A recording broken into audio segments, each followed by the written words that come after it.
Hello everyone, this is Adnan and welcome to Chemistry with Adnan. On this YouTube channel, I'm covering the entire syllabus of IGCSE Cambridge Chemistry. The course code is 0620. And in this lesson, we will cover 6.3 reversible reactions and equilibrium and extended portion for supplement students, or like supplement topics for extended students. Okay, so don't forget to like, subscribe, and share, because this is the entire playlist that you will be keep coming back to it in order to cover the entire syllabus. If you need one-on-one lessons, so you can fill out the Google form that is given in the description, and I will contact you. And you can also join my community with the name of High School Chemistry on school.com. On that community, I offer once a month, a free lesson once a month, and you can subscribe to a premium package where you will be able to attend 4 lessons in a month, once per week, just for $20. And yeah, like it is an interesting place to be. If you're learning chemistry, you can ask questions, and you can participate in discussions, you can interact with other students from around the world. So all right, we let's talk about 6.3, reversible reactions and equilibrium. So this topic is a supplement. So this is 3 state that a reversible reaction in a closed system is at equilibrium when the rate of the forward reaction is equal to the rate of the reverse reaction. Yeah. So basically we are understanding that how do we define equilibrium. So let's say we have a reaction A plus B, and it starts reacting. A and B, they start reacting together and they produce C and D. And as soon as the C and D become available, they start reacting with each other, and they start changing back into A and B. So we can see that there's a forward reaction in which A and B are reacting together and producing C and D, and then there's a backward reaction or a reverse reaction in which C and D are reacting and producing A and B. So what is equilibrium? When the rate of the forward reaction becomes equal to the rate of the backward reaction or the reverse reaction, right? So that is called equilibrium. And most students, they make a mistake here, or they think that at equilibrium the mass has to be constant on both sides. This is completely wrong. And equilibrium has nothing to do with mass. It is just related to the rate of reaction of the forward and the reverse reaction. Remember that. And at equilibrium, mass may be 1% here on the reactant side and 99% on the product side, or this equilibrium may achieve, or the rates of the forward and the reverse reaction may become equal when we have only, we have 99% of the reactants, only 1% of the product, right? So just as 1% of mass of reactants products is produced, so the reverse reaction, it may be very fast, which may become equal to the rate of the reaction of the forward reaction. So, and a reaction may a certain reaction may achieve equilibrium when we have 50% mass on both sides. So again, you can see that equilibrium can be established at any concentration, given the rate of the forward, the speed of the forward reaction, and the reverse reaction is the same.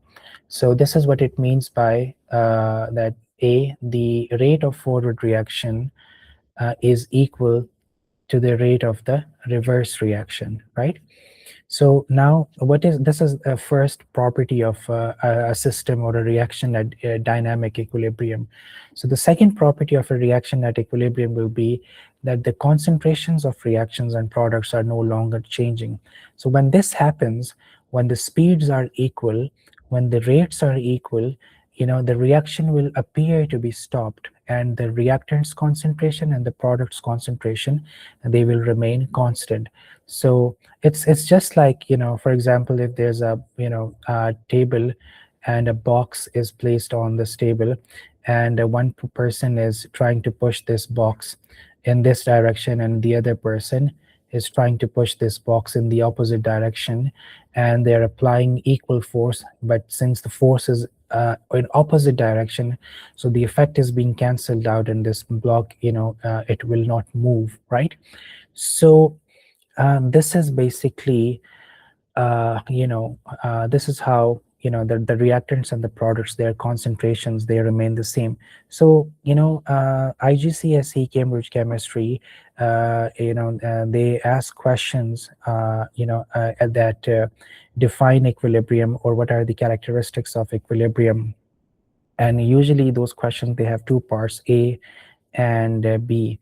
So in A, yeah, you will state that equilibrium is when the rate of the forward reaction is equal to the rate of reverse reaction. Exactly this line, you just have to copy this, right? And you will get 1 mark. And then in B, you say that the concentrations of the reactants and products are no longer changing, and you will get another mark. So usually these are 2-mark questions, and sometimes it is 1-mark question. Then you can write any one of these 2 statements, right?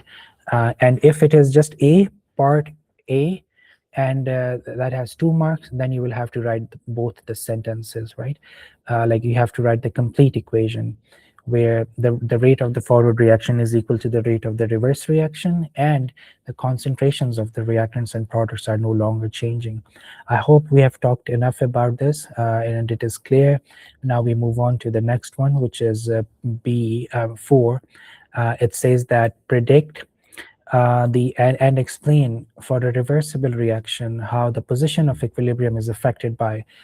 Okay, so now we take a look at topic 4, subtopic 4, 6.3.4, predict and explain for a reversible reaction how the position of equilibrium is affected by A, changing temperature, B, changing pressure, C, changing concentration, and D, using a catalyst, using information provided.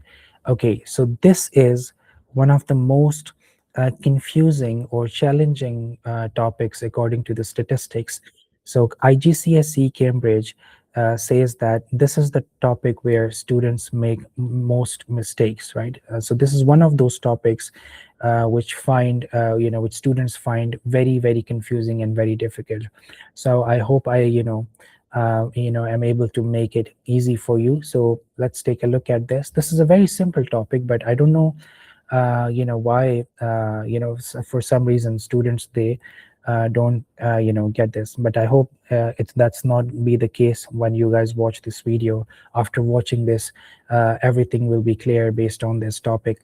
So okay, so predict and explain for a reversible reaction how the position of equilibrium is affected. Okay, so this is related to Chatelier principle. So what is a Chatelier principle? It says that if a system at equilibrium is disturbed, right, or if a system at equilibrium is at equilibrium and a change is made to any of the conditions, then the system responds to counteract the change, right? The system will make some adjustments so that it can minimize the effect of that change, So, and how can a system be disturbed? By changing the temperature of a reaction at equilibrium, by changing pressure of a reaction at equilibrium, and by changing concentration of the reactant or the product, and adding a catalyst. So let's take a look at these one by one. So A, changing temperature, right? Changing temperature. So I'm going to give you a few tips which will be because of which you will be able to understand it very effectively. Okay, so let's see. Okay, we know that we have 2 types of reactions. We have endothermic and we have exothermic reactions. So this reaction N2 plus 3, like this H2, and this changes into ammonia, and that's a reversible reaction, and that's the balanced equation for this reversible equation, right? So This is exothermic. Delta H for this reaction is negative, so which tells us that this reaction is exothermic. So for exothermic reactions, we treat temperature as a product, right? And now if we increase temperature on an exothermic reaction, right, the reaction is gonna shift to the left side, to the reactants, and it will cause a decrease in the yield of ammonia in ammonia, and it will increase the concentrations of nitrogen and hydrogen. Since it is moving to the left, to achieve equilibrium again, to counteract the change, which is the increase in temperature. So remember that if a forward reaction is exothermic, so the backward reaction, reverse reaction, will be endothermic. So the reaction moves to the side where the heat is being consumed, right? So that the heat can be minimized. So by moving to the left, the effect of this change will be, minimized. So I hope this is clear. And now, when you decrease temperature on an exothermic reaction, so it is going to shift to the right, because more heat will produce, so that the change can be minimized, right? So I hope this is clear. This is for exothermic reactions. And for endothermic reaction, it will be the opposite, right? So for example, we have this reaction, A plus B changing into C and D, and this is, let's say, endothermic reaction with delta H positive, right? So now we treat temperature as a reactant. So whenever you see a question, related to this, so, and if they are asking you about the effect of temperature change on a reaction, step one will be figure out whether the reaction is exothermic or endothermic, right? And once you do that, then it becomes easier to answer. So since this is delta H is positive, and so we treat temperature as a reactant. Now, increasing temperature on an endothermic reaction, this is for exothermic reaction, and this is for endothermic, right? So if you increase temperature and the reaction is endothermic, so it's gonna shift to the right side, right? So that that heat that we increased is consumed again, and the reaction will move forward, and the heat will come back to normal. Temperature will come back to normal. And similarly, if you decrease temperature on an endothermic reaction, so it means that we are decreasing a reactant, in other words, right? So the reaction is gonna shift to the left, so that more heat can be produced, and the change will be minimized. So this is basically how it works, right? And all of this, it is related to Lee Chatelier principle, which I will revise, which again states that if a system at equilibrium and a change is made to any of the conditions, then the system responds to counteract the change, right? So I hope this is clear. Now we move on to the next one, changing pressure. So this is also very important. And let me just erase this, and let's talk about pressure.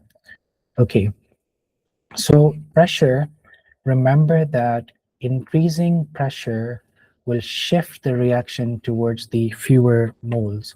So now B, changing pressure, right?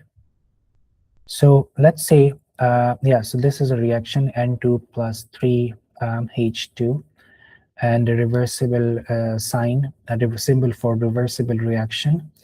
And then I'm going to write 2NH3.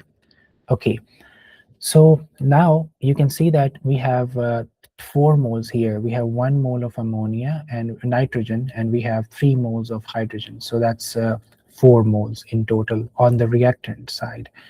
And on the product side, we have only 2 moles, right? So remember that increasing pressure, right? will shift the reaction towards fewer moles. Fewer moles. So in this case, we have fewer moles on the right side, on the product side. So if you apply pressure on this system, on this reaction, right?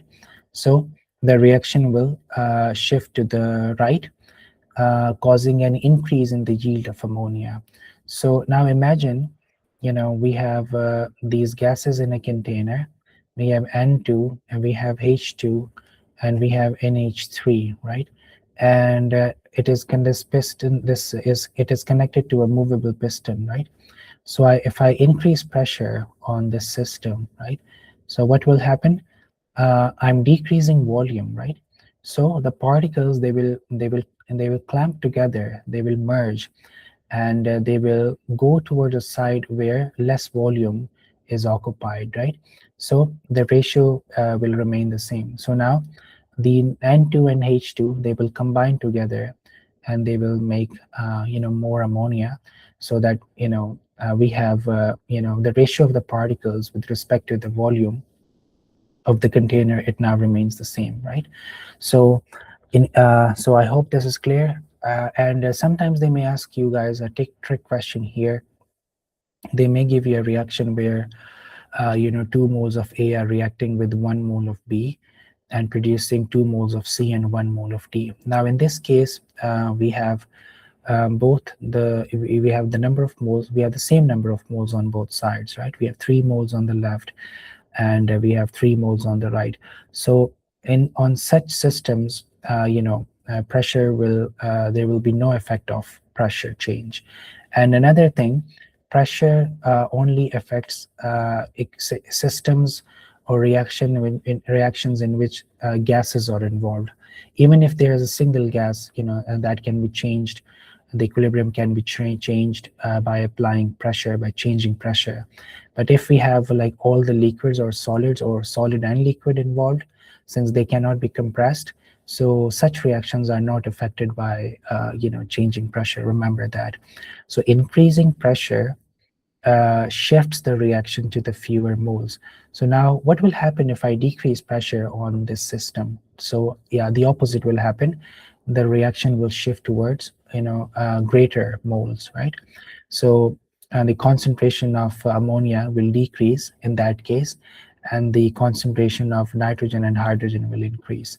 So I hope this is clear. Now we move on to changing concentration. So changing concentration, C, changing concentration. Again, the same thing that we discussed in temperature change. So let's say this is a reversible reaction, and if I increase the reactant concentration, so now to minimize the concentration that we added, the reaction is going to move to the right side so that it can make more ammonia and the concentration of the reactants will fall back, right? So now again, you can see that the change has been counteracted, right? So increasing concentration of a reactant shifts the reaction to the right, and decreasing the reactant concentration is going to shift the reaction to the left, so that more reactants can be produced, right? And the change will be minimized. And similarly, if we increase the product concentration, again the reaction will shift to the left, so that the ammonia can be minimized. And if we decrease ammonia, if we decrease concentration of a product, the reaction is going to shift to the right side so that more ammonia can be produced. So that is it. If you keep it in mind like this, and make a flashcard and practice a few questions, so I don't think you will have any problem, right? So now finally we move on to this one, D, using a catalyst, using information provided. So remember that catalyst, it doesn't affect the direction of equilibrium, right? Because a catalyst, uh, you know uh, increases both the rate of the forward reaction and the rate of the reverse reaction equally, right? So it's not gonna, change the, reactants or products in any way. Yes, using a catalyst can, will definitely increase the reaction, the rate of a reaction, and equilibrium will be achieved more quickly, right? But it doesn't change the quantities of reactants or products at equilibrium. Remember that. So now we move on to topic number 5, 6.3, 6.3.5. State the simple equation for the production of ammonia in the Haber process. Yeah, that is it. So 1 mole of nitrogen in a gaseous state, it reacts with the hydrogen gas, and it produces 2 moles of ammonia, right? And 3 moles, yeah. So 1:3 ratio 2, that's the mole ratio of a balanced ratios of the balanced equation, and this is how ammonia is produced. So that is it. You just need to remember this equation, that this is how ammonia is produced. State the symbol equation. Yeah, and we have included the state symbols as well, right? For the production of ammonia, that is ammonia gas. Yeah, in the Haber process, and that is the equation. We move on, go to the next one. State the sources of hydrogen. Yeah, so for this reaction where ammonia is produced, where our reactants are nitrogen and hydrogen, these two gases, and they are producing ammonia in a reversible reaction. So now the question is, and that this topic is asking us that where do we get this hydrogen from? So hydrogen is sourced from methane.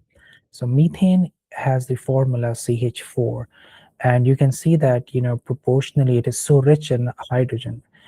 For each molecule of methane gas, we have 4 hydrogen atoms and we have only 1 carbon atom, right? So this methane gas is broken down, and hydrogen is separated from it, and that is used to react with nitrogen. And where do we get nitrogen from? Of course, we get it from air. Why? Because air contains about 78% of nitrogen gas, right? The very air that we are breathing right now.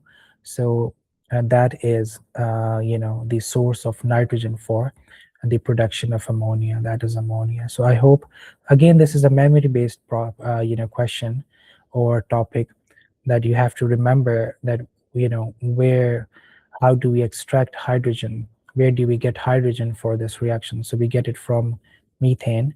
And where do we get nitrogen for making ammonia? So we get it from air. So I hope this is clear. We move on to the next one. State the typical conditions in the Haber process. Yeah, again, it's a memory-based question. They ask this question, that what is temperature? They shouldn't ask this, okay? Because they claim that they are purely conceptual. Their exams are, conceptual based. So you know what I don't see any purpose of remembering these conditions, because when you will go to the industry, so the protocols will be defined, right? And the SOPs, standard operating procedures, will be mentioned there. So I don't know why do they make us remember these exact values of temperature and pressure. It doesn't make any sense to me. So but this is what it is, so we have to remember this. So temperature is 450 degrees Celsius, and pressure. So now you have to be very careful. Sometimes they give you they want you to answer the question in a specific unit. So if the unit is written in as kPa, so you must write 20,000, right? And if in the on the paper, if the units are written in ATM, then you have to write 200, right? So if the question is asking the pressure in ATM, and if you write 20,000, you will get 0. And the pressure is asking for kPa, and you write 200, you will also get 0. So kPa 20,000, ATM 200. And iron catalyst, yeah, and you have to remember the third thing, that what is the catalyst that we use in this reaction, and that is iron, right? Iron catalyst. So in our upcoming lesson, next lesson, we will solve extensively questions on topic 6.3 from the past papers, and then there you can see that what type of questions will be asked on this. Now we move on to the next one, which is subtopic 8, 6.3.8. State the simple equation for the conversion of sulfur dioxide into sulfur trioxide in the contact process. Yeah, so that is a simple equation. And what is a contact process? It is a process where H2SO4 sulfuric acid is produced, right? This is a process where sulfuric acid is produced commercially. So this is the equation you have to remember. Again, memory-based question. So this is the balanced equation that you will have to remember, right? So SO2, and that's going to make 2SO3 in a gaseous state. Okay, now I have a question for you. What will happen if I apply increased pressure on this reaction? In which direction this reaction would shift? You can leave answers in the comments below, and I'll I may answer this question at the end of the lesson. Okay, so we move on to I hope I don't forget. So we move on to the next one, 9. State the sources of the sulfur dioxide, burning sulfur or roasting sulfide ores, and oxygen in like air in the contact process. Yeah, so where do we get sulfur dioxide from? So sulfur dioxide, right? Oops.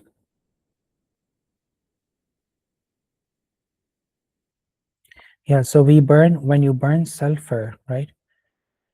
Sulfur in the presence of air, you get sulfur dioxide, right? Or roasting sulfide ores. Yeah, so sulfide ores when they are roasted. So, and oxygen, state the sources of, oxygen we use from air. Oxygen, we have 21% oxygen in air.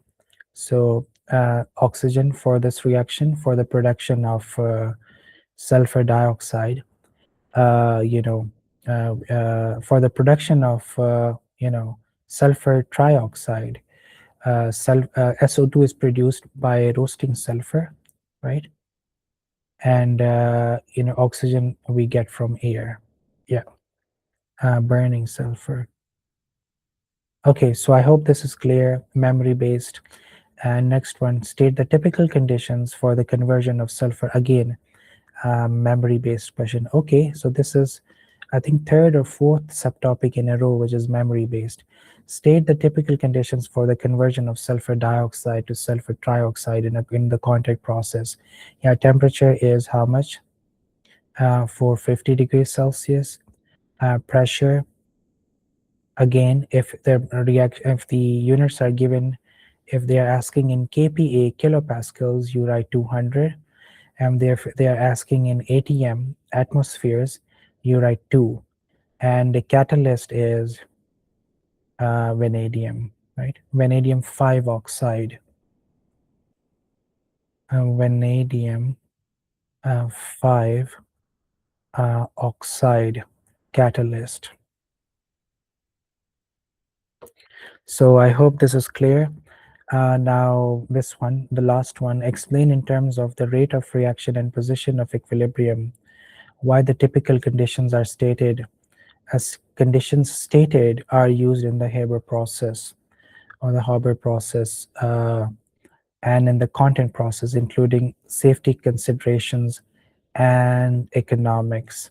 Okay, so now let us talk about this, right? So, okay, so basically, you see this reaction, nitrogen. Let's talk about first the Haber process first, right? So in the Haber process,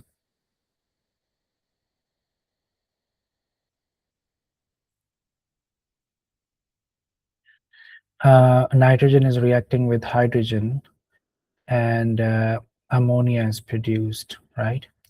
This is 2 and this is 3, and they are all in their gaseous states.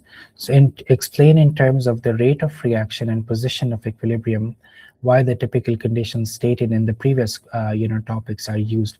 So you can see that we keep temperature around 450, right?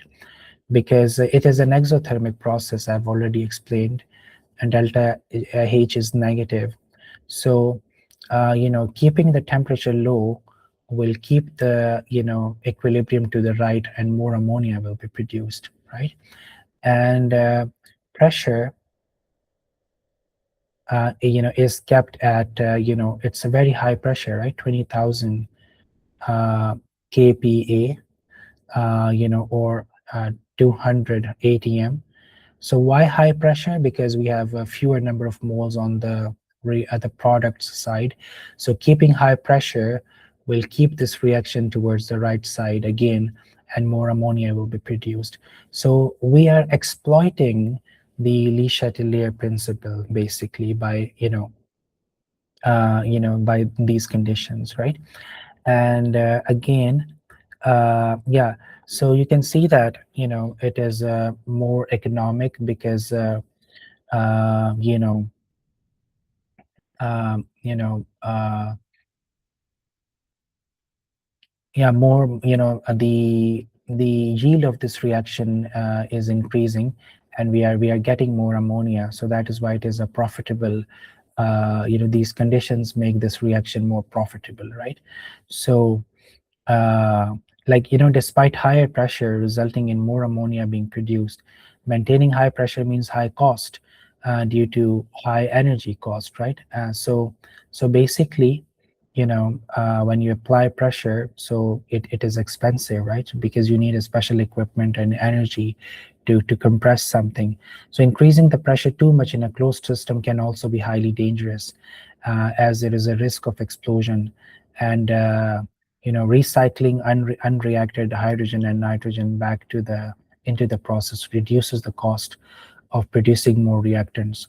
So again, it's like 50-50 situation, where uh, yeah, and the economics is considered, right? So now we move on to, yeah, and a catalyst, it's going to speed up a chemical reaction, and equilibrium will be produced, achieved more quickly, right? An iron catalyst is used to speed up the rate of the forward and reverse reaction equally, so that equilibrium is reached faster, whilst having no effect on the position of equilibrium. Since the rate of reaction is faster, a lower temperature can be used in the Haber process, while still keeping the production of ammonia high, which is profitable, right? So I hope this is clear. Now for contact process, it's basically the same thing, right? So, but pressure is a bit different. Yeah. So and for contact process, the equation is 2SO2 plus O2, and that's going to make 2SO3. These are all gases.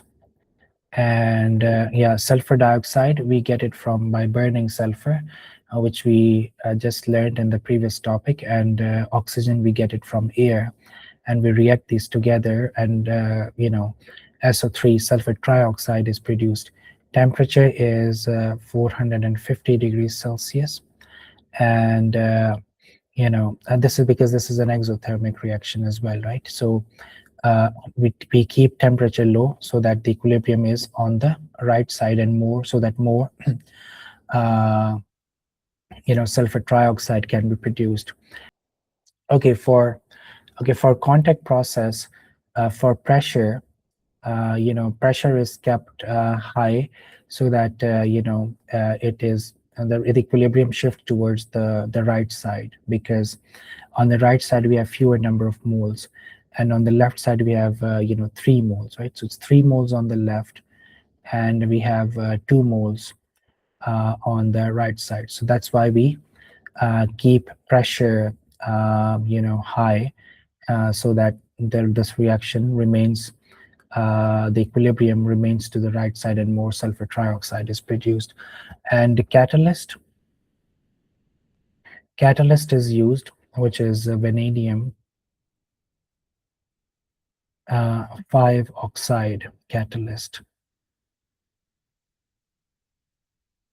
Yeah, so that equilibrium is achieved more quickly, and sulfur trioxide is produced more quickly, right? So this is how we exploit Lee-Chatelier principle for the production of sulfur trioxide and for the production of ammonia, right? We exploit temperature, pressure, and catalyst to keep the equilibrium on the right side so that more product can be produced, right? And we also talked about the safety considerations and economics. So this was our topic on equilibrium 6.3, reversible reactions and equilibrium. So if you have any questions, you can leave them in the comment below, and I'll see you in the next one. Take care. Goodbye.